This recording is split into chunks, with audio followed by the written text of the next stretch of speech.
Today we will talk about the point set topological aspects of simplicial complexes. So this is the topic for module 31. By definition, all polyhedrons being homeomorphic to simplicial complex, modulus of the geometric realization of the simplicial complex, right? They will share all the topological properties of that. And we have seen that in the very definition that the topology on mod K is finer than the metric topology induced on it by its inclusion in I power V of those functions which take only finitely many non-zero values. Anything which is finer than metric topology will have many other properties. One such thing is that it must be Hausdorff.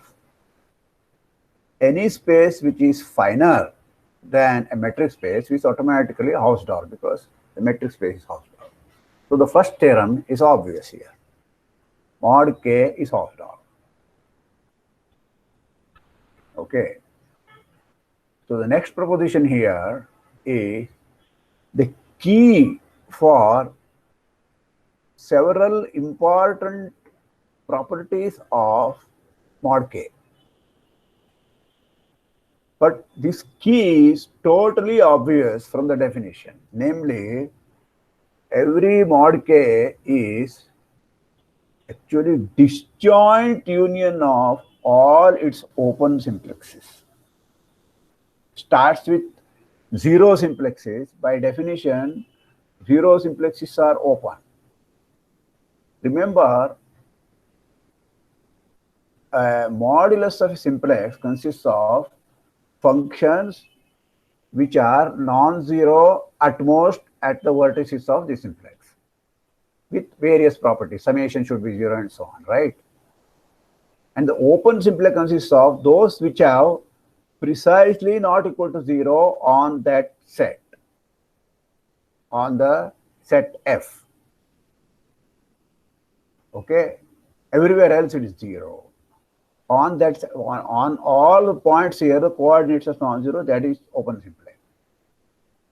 The zero simplex, the modulus of a singleton, nothing but the function which takes one there and zero everywhere else, on every other vertex. So automatically, singleton modulus of singleton is an open simplex as well as closed simplex. So don't confuse it with open subsets and closed subsets. Okay. A closed simplex is a closed subset also, but open simplexes need not be open everywhere. If they are open inside closure of F, closed simplex F, that's all. But what I want here is that the mod K is precisely equal to disjoint union of these open simplexes. Take any point here, it belongs to precisely one of them, namely its support. Look at the support, that's a simplex.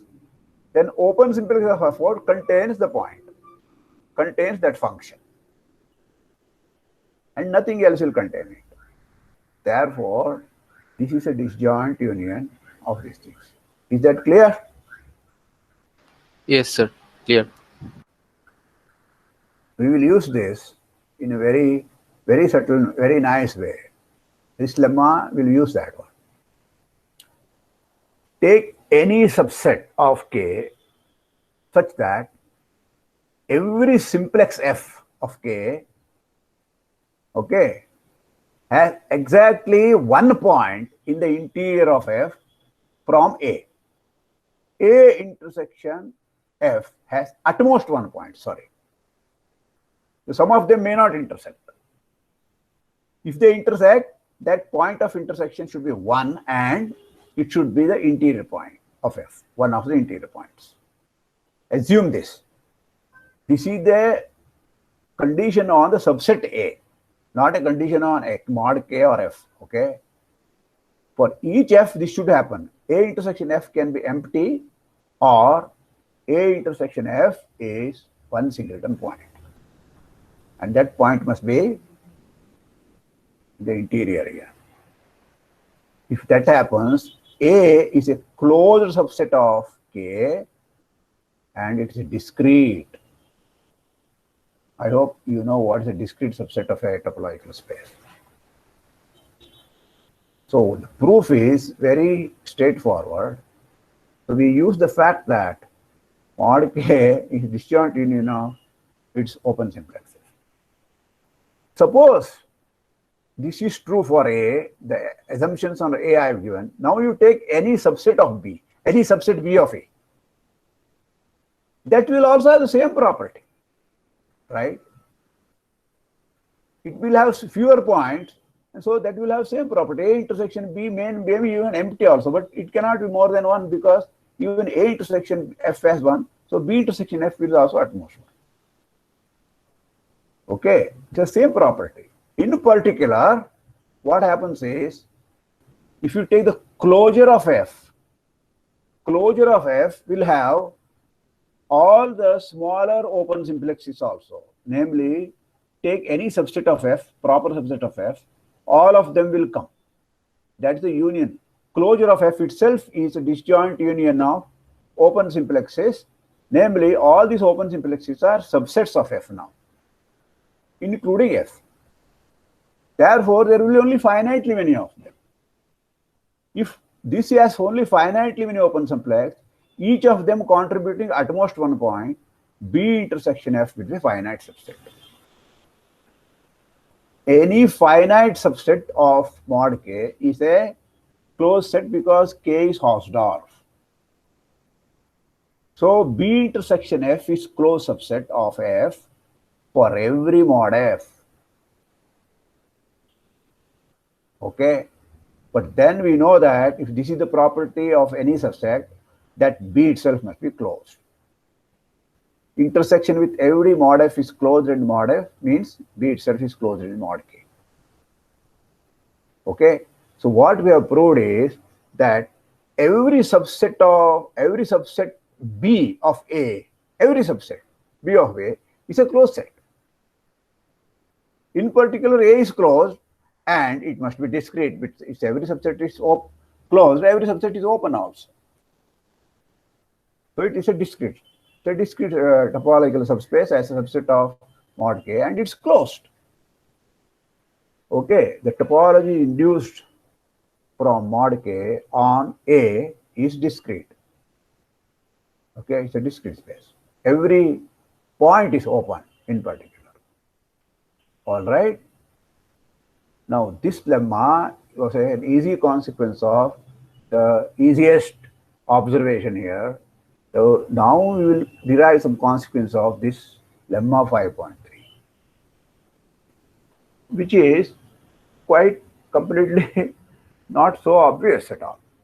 Each mod F is compact. That is obvious because we have seen that it is homeomorphic to a disk, right? But conversely, each compact subset of mod K is covered by finitely many open or closed simplexes. A closed simplex is a closed set. An open simplex is not an open set. It is not an open cover for mod K. So don't make that mistake. If you have a compact set covered by some open, has an open cover, then it has a finite subcover. That is not the point here. The point here is that these open sets are not at all open in mod K. Okay, only maximal simplexes will have open simplexes open inside mod K. Yet, only finitely many of them will cover it. So this is the point. Okay. Once open simplexes are finitely many of them cover it, the closed simplexes will follow. Because you can take the closure also, so there will be finitely many of them, so they will cover it. Okay, so I'm going to prove this finitely many open simplexes themselves will cover it. Okay, so how do I prove it? Well, mod K is homeomorphic to a closed disk that we have seen, so it is compact. Now I am going to prove something. Start with any compact set L contained inside mod K. Then we can construct a subset A of L such that L intersection take any open simplex is non-empty, then it has only a singleton set. In other words, if it intersects, then I pick up one point from this one. Okay, L is given any compact set. Okay, L, we are going to construct a subset A of L. Look at L intersection F. If it is non-empty, pick up one point from this F, mod F intersection F. So that put it inside A. If it is empty, don't worry. Okay. So what is a subset A? A is subset of L, and for each open simplex, okay, L intersection F is non-empty, and I am picking that A intersection F is also 1 point. 1 point or empty. Therefore, A has exactly the same property as in this lemma, previous lemma. Therefore, A is a discrete set. Therefore, being a subset of a compact set, a discrete set must be finite. What is the outcome? Look at, for each point in A, there is one and only one F, okay, which will intersect this one. Okay, but if you take all F, they will cover the whole of L. Therefore, there are only finitely many F1, F2, Fi's like this, corresponding to elements in A, which will cover L. So the first part is over. Take closures here, so they will also cover L. So that will give you second part here. Okay. It is not true that closed simplexes which meet another closed simplex, they will be finitely in number. That is not true. Okay. You can take a point and then there can be infinitely many edges which are incident at that point. That is allowed. Similarly, one single edge may be incident on several triangles, infinitely many triangles. Okay. Yeah. So a simplex, you have taken his one statement, mod F is covered by mod F. So why do you need so close simplexes? Right? But this part is very important. Every compact set is closed by this one. That is the whole thing. But mod F is covered by finitely many open simplexes. So I should have stated it maybe separately for these two things.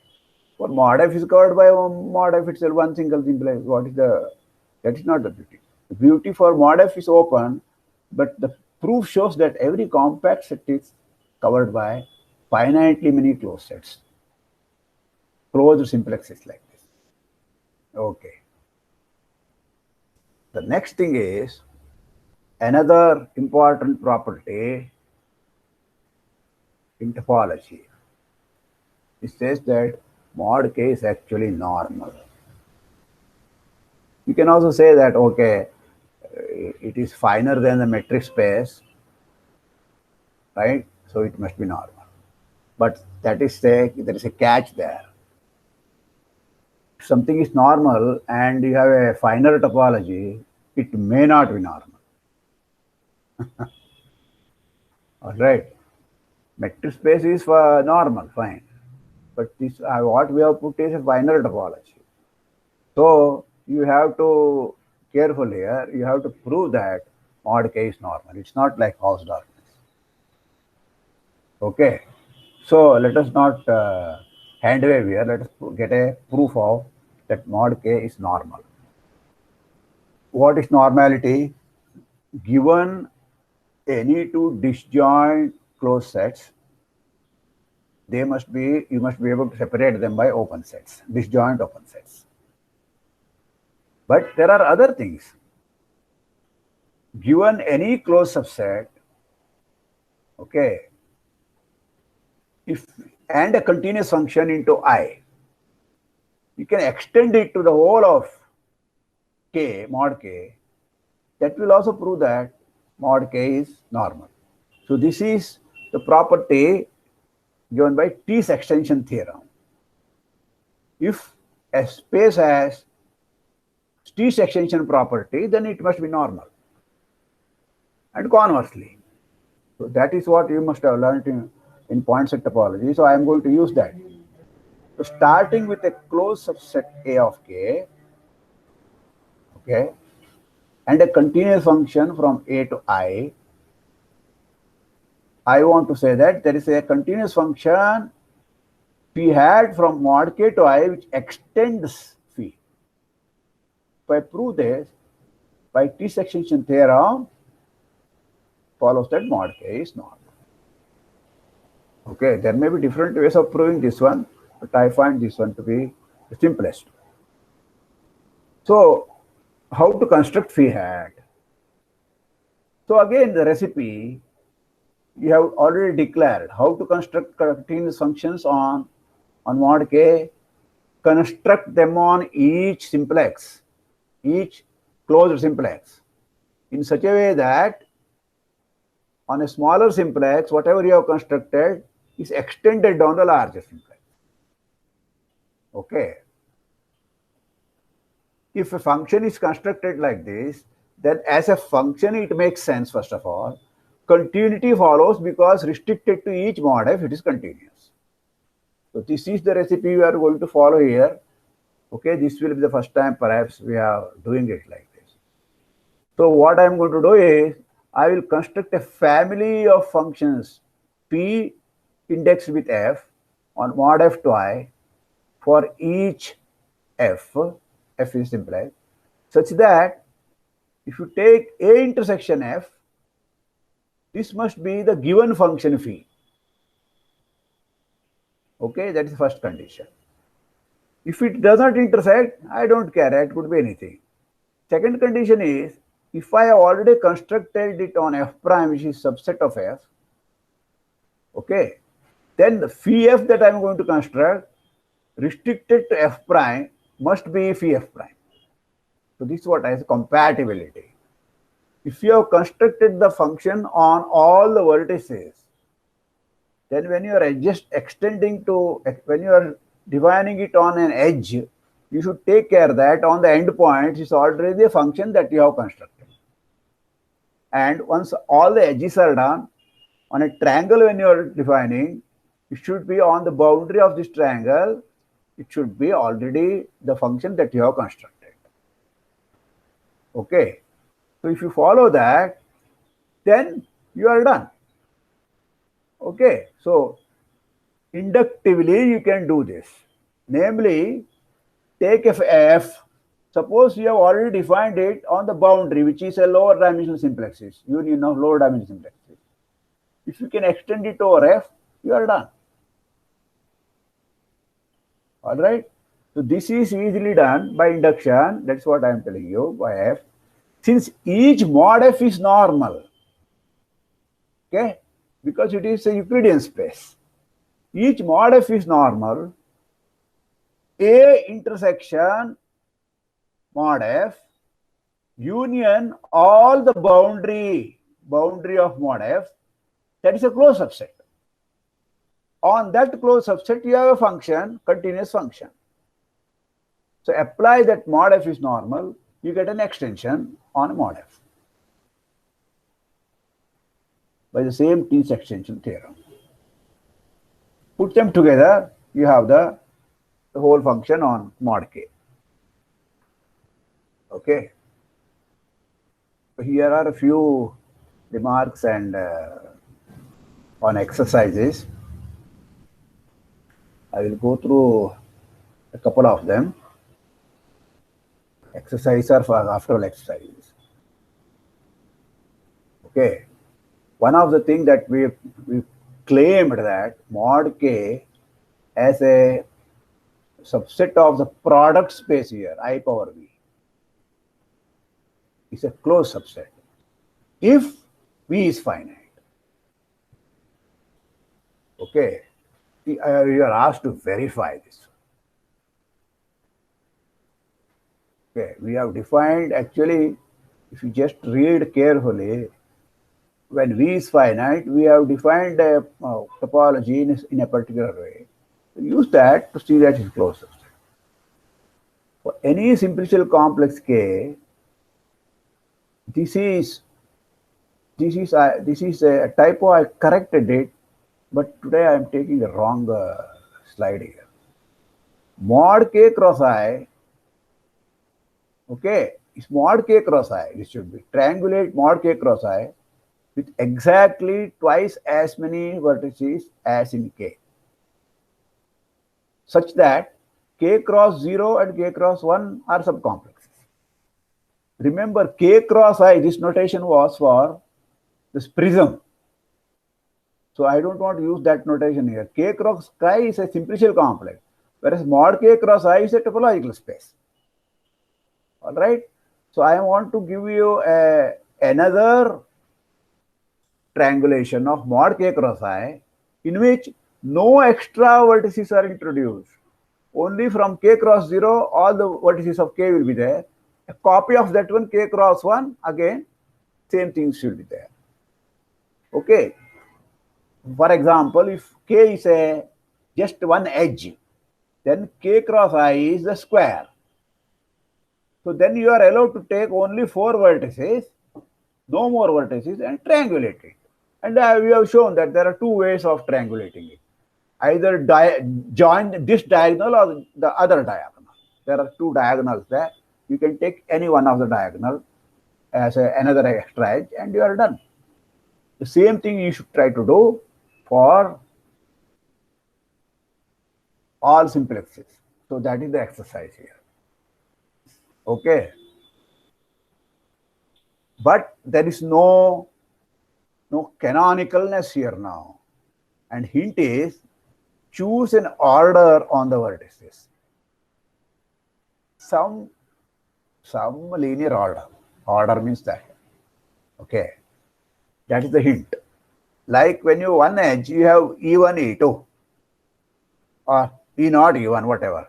So you have to choose a order and then use that order to write down. That will help. I have given you a triangulation of R. Now you are asked to give a triangulation of Rn. Okay. Do that. Give a triangulation of Pn. Okay. So hint is, use S triangulation, but this is not going to help you much. But it is just a hint, that's all. This is not going to use S triangulation of the spheres and induction. Induction will be correct. But this is not quite the stuff here. Okay. S triangulation will not give you a triangulation of Pn. Here is another concept which I am not very much interested in pursuing. So I have put it in the exercise. Namely, that K be a simplicial complex, then the 3 conditions here are all equivalent. This is an extra condition mod K, okay? It's not a part of every simplicial complex. The first condition says that each vertex of K belongs to finitely many number of edges. Okay, only finitely many edges will occur there at each vertex. Second condition says that each vertex of K belongs to a finite number of simplexes. Okay, the third one says that the topological aspect. Mod K is locally compact. Okay, so you see, this is pure combinatorial condition, first two of them. The third one is topological. So you are supposed to prove these three things. Such a thing, if it satisfies any one of them, we call it K to be locally finite. Okay, a locally finite means all that you have to do is look at every vertex. There must be only finitely many edges emanating from there. Once you immediately locally finite is done, automatically mod K is locally compact. Or conversely, if you have started with a locally compact space, then if you want to triangulate it, okay, you have to choose a K which is locally finite. There is no other choice.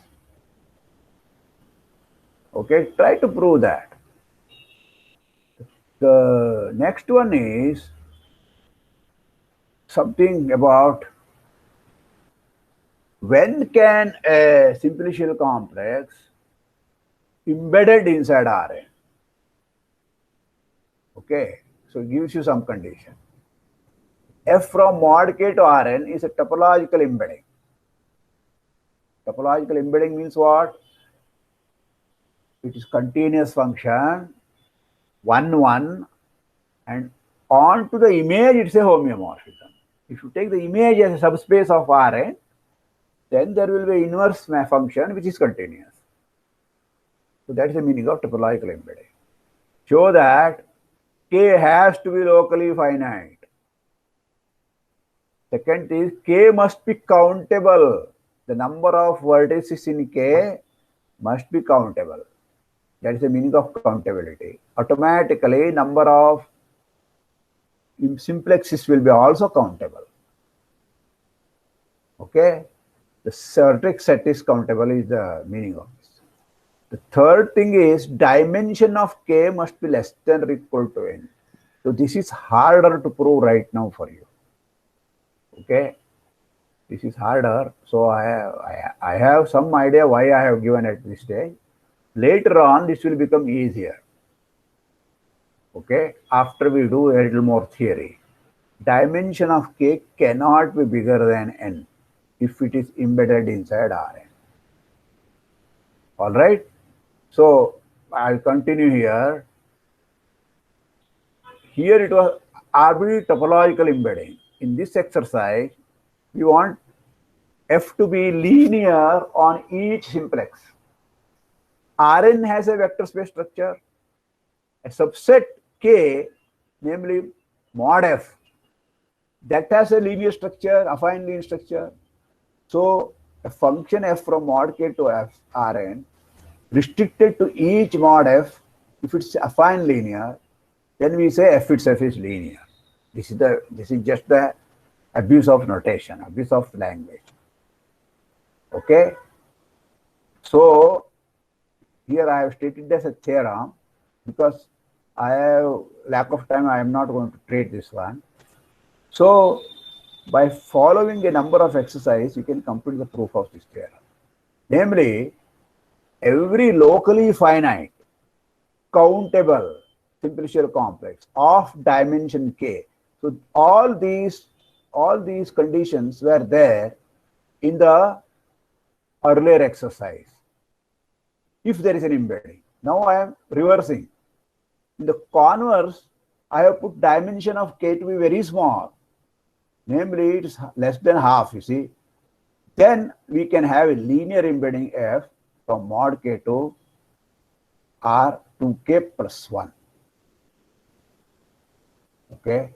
So what is the idea? Idea behind it is there in these steps. All right. So these are steps A, B, C, D.